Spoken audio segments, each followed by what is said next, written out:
Hello everyone, welcome to Chanakya academy Patna. Topic of the day session.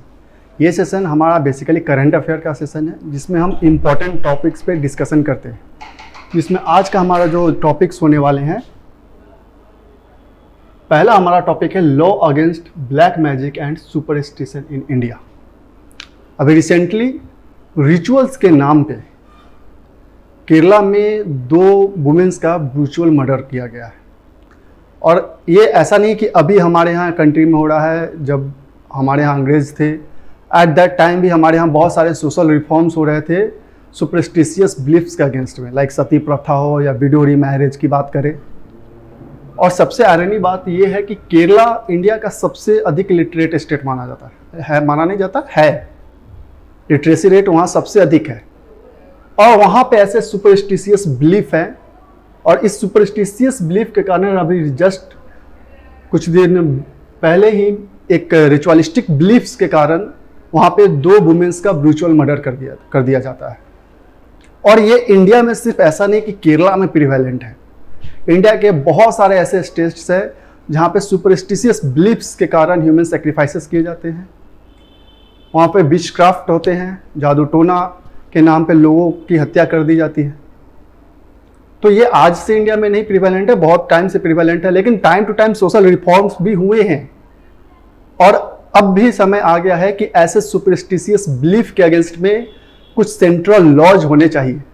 क्योंकि India में अभी तक कोई एक स्पेसिफिक सेंट्रल लॉ नहीं है जो ऐसे सुपरस्टिशियस बिलीफ्स, ब्लैक मैजिक के अगेंस्ट को मैटर्स को डील करे।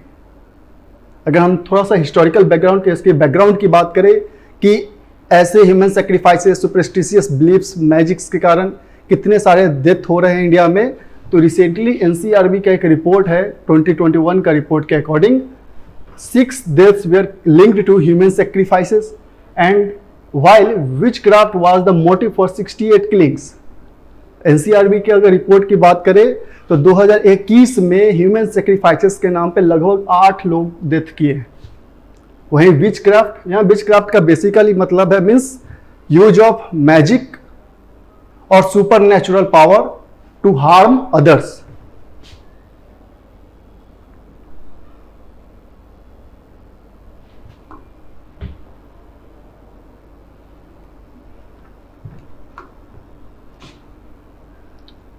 तो ये एनसीआरबी का डाटा है। 2020 में बात करें तो एनसीआरबी के अकॉर्डिंग टोटल 88 डेथ्स हुए थे। 88 डेथ्स हुए थे due to witchcraft and 11 died as a part of human sacrifices. तो सोचिए कि इतना ज़्यादा हमारे यहाँ सुपरस्टिशियस बिलीफ प्रिवेलेंट है इंडिया में, जिससे लोगों की जाने जा रही है। लोग इंटेंशनली मर्डर कर रहे हैं on the name of superstitious belief. और सबसे ज़्यादा अगर ऐसे सेक्रीफाइसेस आपको देखने को अभी जो मिले हैं कुछ सालों में, वो छत्तीसगढ़ में 20, followed by Madhya Pradesh and Telangana. तो इंडिया में ये जो सुपरस्टिशियस बिलीफ्स हैं, लोग खुद को सुपर नेचुरल पावर करने लगते हैं, सेल्फ प्रोक्लेम्ड गॉड मीन। ऐसे ऐसे लोग हैं कि खुद को भगवान बताने लगते हैं, और वो मैजिक का, सुपर नेचुरल पावर्स का जो यूज करते हैं दूसरों को हार्म करने के लिए, उसी को हम लोग विचक्राफ्ट बोलते हैं। सो इंडिया में अब सेंट्रल लॉज होने चाहिए, इफेक्टिव सेंट्रल लॉज होने चाहिए जो ऐसे सुपरस्टिशियस बिलीफ्स और मैजिक्स के अगेंस्ट में हो, और इसको रेगुलेट कर सके, इसको कंटेन कर सके, इसको प्रिवेंट कर सके। क्योंकि लोग इसका इंटेंशनली यूज कर रहे हैं फॉर ब्रूचुअल मर्डर्स।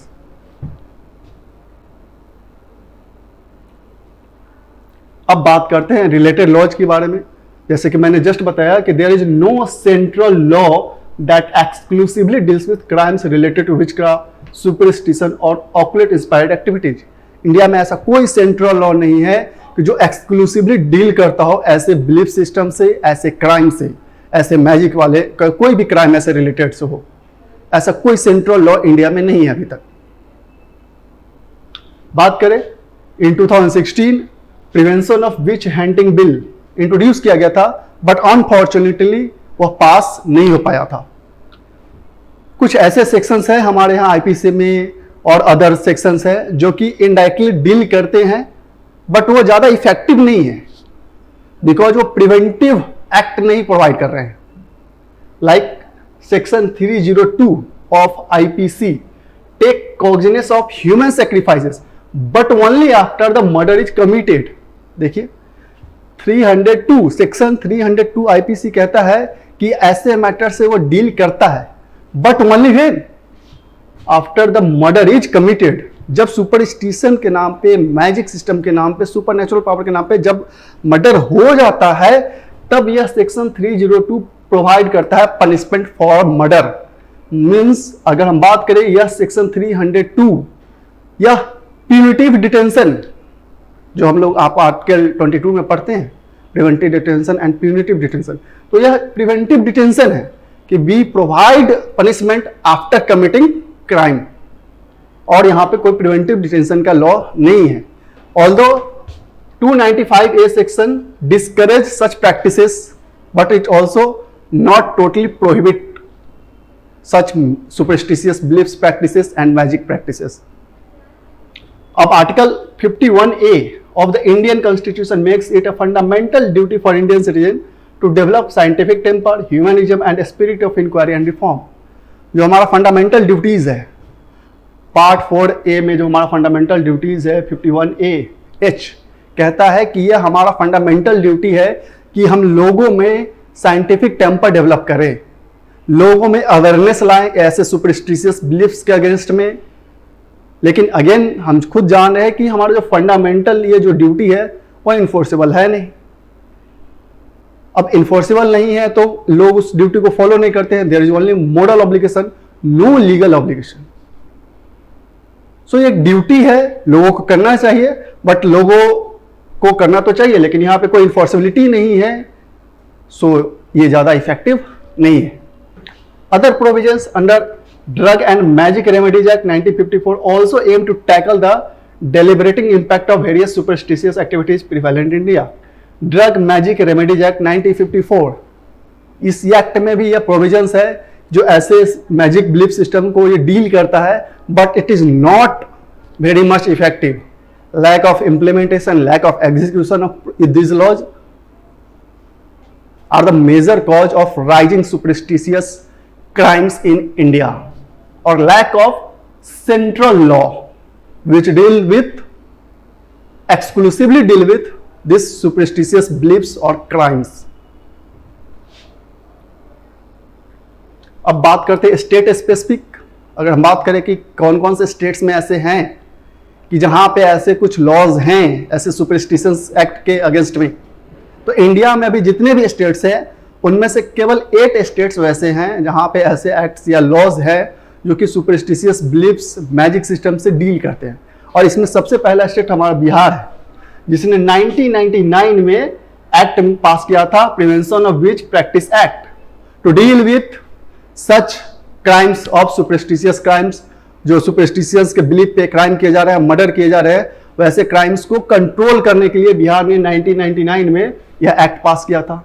महाराष्ट्र ने 2013 में एक्ट पास किया था recently, Maharashtra prevention and eradication of human sacrifices and other inhuman evil and Aghori practices, black magic practices. और एक सेक्शन स्पेशली डील कर रहा था इसका गॉडमीन, सेल्फ प्रोक्लेम्ड गॉडमीन. इंडिया में आज बहुत सारे ऐसे बाबा हैं जो खुद को भगवान मानने लगते हैं. वो कहते हैं कि उनके पास ऐसा सुपर नेचुरल पावर है कि वो बहुत सारे ऐसे काम कर सकते हैं जो नॉर्मल ह्यूमन बीइंग नहीं कर सकते. तो सेल्फ प्रोक्लेम्ड गॉडमीन भी इस ऐसे सुपरस्टिशियस बिलीफ को बहुत ज्यादा बढ़ा रहे हैं. तो महाराष्ट्र ने 2013 में ऐसे एक्टिविटीज को कंट्रोल करने के लिए यह एक्ट पास किया था. फिर कर्नाटक बात करते हैं. Karnataka also effected anti superstitial law in 2017. इसने 2017 में पास किया था, that comprehensively counter inhuman practices linked to religious rituals. Karnataka जो है 2017 में यह एक्ट पास किया सुपरस्टिशन के अगेंस्ट में, और रिलीजन के नाम पे जो इनह्यूमन ट्रीटमेंट किया जाता है उसको कंट्रोल करने के लिए इसने ये एक्ट पास किया था कि रिलीजन पे नाम पे जो सेक्रीफाइसेस होते हैं, जो सुपरस्टिशियस बिलीफ पैदा किए जा रहे हैं, उसे कंट्रोल करने के लिए कर्नाटक ने ये एक्ट पास किया. फिर Kerala does not have a comprehensive act. अब इतना बड़ा लिटरेट स्टेट है हमारा, आयरनी देखिए कि वहां पे लिटरेसी सबसे अधिक है और सबसे अधिक सुपरस्टिशियस क्राइम्स भी केरला में हो रहे हैं. सो ऐसे क्राइम्स को डील करने के लिए एक सेंट्रल लॉ कि जो ओवरऑल इंडिया पे लागू हो, हमारा अभी बहुत नीडेड है, बहुत ही ज़्यादा उसकी नीड है।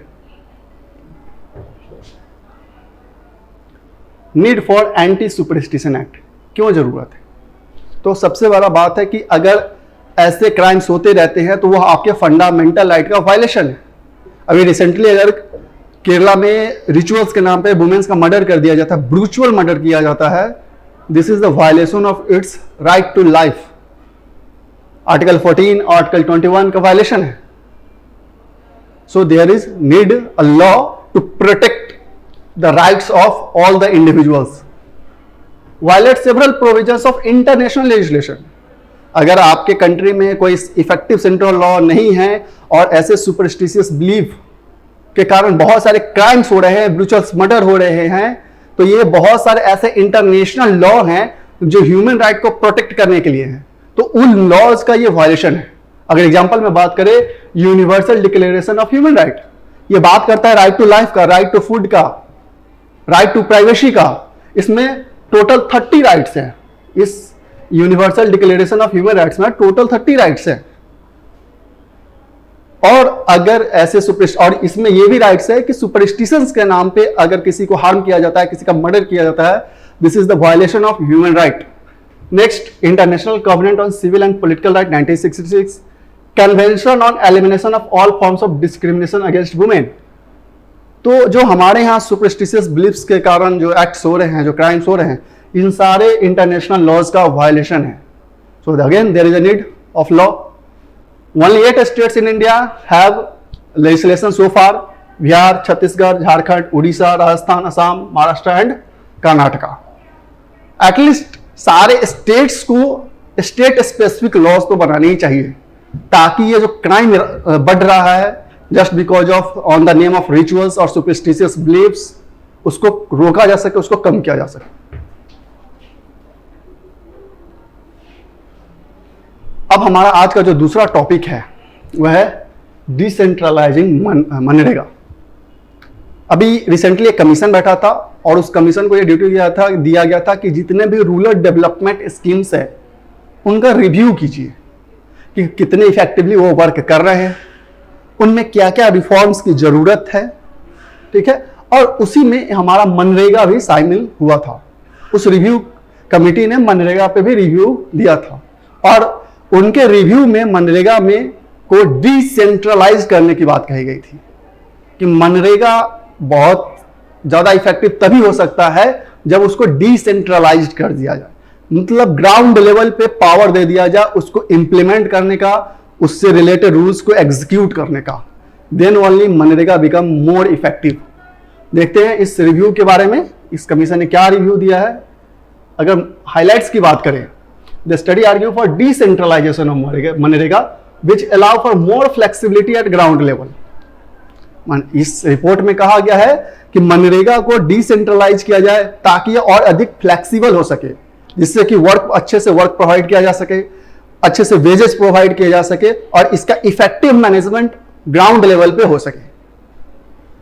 The report survey in 7 states, यह जो रिपोर्ट आया है basically all India pan India का रिपोर्ट नहीं था, 7 स्टेट्स में इस कमिटी ने अपना रिव्यू किया था।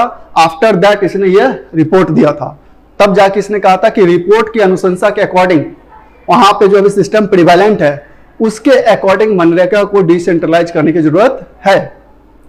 The report aimed at assess the implementation of all rural development scheme including the MNREGA. इस कमेटी का मेन वर्क यही था कि जितने भी रूरल डेवलपमेंट स्कीम है उसका रिव्यू किया जाए, जिसमें मनरेगा शामिल था। और मनरेगा का सबसे इंपॉर्टेंट पॉइंट ऑफ व्यू इस कमेटी ने बताया कि अगर रूरल एरिया को डेवलप करना है, जितने भी रूरल डेवलपमेंट स्कीम है, मनरेगा सबसे बड़ा स्कीम है, तो अगर रूरल एरिया को प्रॉपर डेवलपमेंट करना है तो जो हम स्कीम अभी तक सेंट्रलाइज्ड मोड में इंप्लीमेंट कर रहे थे उसे डिसेंट्रलाइज किया जाए ताकि लोकल पार्टिसिपेशन बढ़ सके। अब बात आती है कि इस कमेटी ने बहुत सारे इश्यूज पे बात की है कि आखिर क्या क्या इश्यूज है इस मनरेगा को इंप्लीमेंटेशन में, इसको और अधिक इफेक्टिव कैसे बनाया जा सकता है। तो बहुत सारे इश्यूज इस कमेटी ने सुझाए हैं, जैसे सेंट्रलाइज्ड फंड मैनेजमेंट। अभी तक पास्ट कुछ ईयर में बात करें, the fund management has been centralised instead of paying the gram sabha in advance. कुछ सालों की बात करें तो इसमें जो फंड दिया जा रहा था अब सेंट्रलाइज्ड हो गया है। अब सेंट्रल गवर्नमेंट ही इसके फंड को मैनेज कर रही है। With in the consent of state central government इसको फंड को मैनेज कर रही है। अब ग्राम सभा को एडवांस नहीं दिया जा रहा है, जिसके इसके वर्किंग में इफेक्टिवनेस में कमी आ रही है। अभी तक कुछ सालों तक था कि ग्राम सभा को एडवांस दिया जाता था, देन ग्राम सभा खुद डील करती थी एट ग्राउंड लेवल कि कैसे वर्क को मैनेज करना है, किसको कितना वेजेस देना है, कैसे। ऐसे तो वेज डिसाइड रहते थे, लेकिन कितना अधिक एम्प्लॉयमेंट प्रोवाइड किया जा सकता था इसको इफेक्टिव बनाने के लिए, ये ग्राम सभा। लेकिन बीते कुछ सालों में अब यह फंड जो मैनेजमेंट है वो सेंट्रलाइज हो चुका है, जिसके कारण इसके इफेक्टिवनेस में कमी आने लगी है। दूसरा, डिले इन फंड डिसबर्सल। अब चूंकि फंड अब सेंट्रलाइज हो गया तो ग्राउंड लेवल पे फंड का जो डिसबर्सल था उसमें भी डिले आना स्टार्ट हो गया। अब फंड मैनेजमेंट में डिले होगा, वर्क में डिले होगा, तो आउटपुट में भी डिले होगा। Wage below the market rate, ये बहुत बड़ा एक इशू है जो इस कमेटी ने बताया है कि जो मनरेगा में वेजेज मिलते हैं वो जो एक स्टैंडर्ड वेज है उससे काफी कम मिलते हैं। जैसे आप एग्जांपल में अगर देखना चाहे, at present minimum wage of farm labourer in Gujarat is 324.20, जबकि मनरेगा में कितना है 229। तो कहां 324.20 और 229। तो जो वेज अर्नर है, जो मनरेगा में काम कर रहे हैं, अगर उनको एक स्टैंडर्ड वेज नहीं मिलेगा तो वो लिविंग ऑफ स्टैंडर्ड उनका डाउनग्रेड होगा, लेबर प्रोडक्टिविटी गिरेगी, और लेबर प्रोडक्टिविटी गिरेगी तो आउटपुट फिर से कम होगा। एक और एग्जांपल है, नागालैंड की बात करें, इतना डिफिकल्ट टेरेन है वहां पे, रिमोट एरियाज हैं, और वहां पे जो डेली वेजेज है पर डे वो 212 है, और जबकि यहां पे देखिए मनरेगा में 229 है, लेकिन नागालैंड में ये 212 है। इतना डिफिकल्ट ट्रेन होने के बावजूद भी ज्योग्राफिकली वो बहुत ज्यादा रिमोटेड है हमारा एरिया, तो अगर उसको प्रॉपर डेवलपमेंट चाहिए, वहां प्रॉपर आउटपुट चाहिए, तो वहां वेजेस अच्छे प्रोवाइड करने होना चाहिए ताकि लेबर प्रोडक्टिविटी बढ़ सके। तो ये कुछ मेजर इश्यूज है जो कमीशन ने अभी मनरेगा पे रिपोर्ट में कहा है। अब क्या क्या रिकमेंडेशन दिया है कमेटी ने, तो बहुत सारे ऐसे रिकमेंडेशन है, like diversification of permissible works, कि जो वर्क है उसको डाइवर्सिफाई किया जाए। अभी तक लिमिटेड वर्क था, ये डिसाइड किया जाता था कि कौन क्या काम करेगा, लेकिन अब जरूरत है इसको डाइवर्सिफाई करने का। अकॉर्डिंग टू दिस कमिटी और study, there should be a greater diversification of permissible work instead of listing types of permissible work. अभी तक लिस्ट कर दिया जाता कि आपको ये काम करना पड़ेगा बस। अब कमेटी का कहना है कि लिस्ट को डाइवर्सिफाई कर दीजिए, लोगों के पास मोर ऑप्शन होना चाहिए ताकि वो वर्क को चूज कर सके, जिससे कि आउटपुट बढ़ेगा। The broad category of work may be listed and flexibility should be given at ground level. उस कमेटी का कहना है कि ठीक है, आप अगर कैटेगरी है वर्क का तो उसको ब्रॉडलेस कर दीजिए और ये ऑप्शन दीजिए ताकि वो चूज कर सके अपने कैटेगरी का, वर्क ऑफ कैटेगरी का, ताकि वो और अच्छे से काम कर सके, लेबर प्रोडक्टिविटी उनका बढ़ सके, जिससे कि आउटपुट में बढ़ोतरी होगी। पेइंग ग्राम सभा एंड एडवांस, जो अभी तक हम देख रहे थे कि फंड को सेंट्रलाइज कर दिया गया है, जिसके कारण फंड के डिसबर्सल में डिले होने लगा था। तो इस कमेटी का कहना है कि अब सेंट्रलाइज मैनेजमेंट ना होके ग्राउंड लेवल पे ग्राम सभा को फंड दिया जाए ताकि इसका प्रॉपर एग्जीक्यूशन और टाइमली एग्जीक्यूशन हो सके, डिले ना हो, वर्क में डिले ना हो, फंड डिस्पर्सन में डिले ना हो, इसके आउटपुट में डिले ना हो। Revolving fund to deal with frequent delay in fund dispersal, अगर कभी ऐसा मान लीजिए कि सेंट्रल गवर्नमेंट से पैसा ही आने में देर हो रही हो या कि कोई भी ऐसा कारण आ गया हो जिसके कारण फंड में देरी हो रही हो, डिले हो रहा हो, तो एक ऐसा आप फंड तैयार करके ऑलरेडी उसके लिए रखे कि जब फंड डिस्पर्सल में देरी हो रही हो, डिले हो रहा हो, तो उस फंड को यूज किया जा सके मनरेगा में।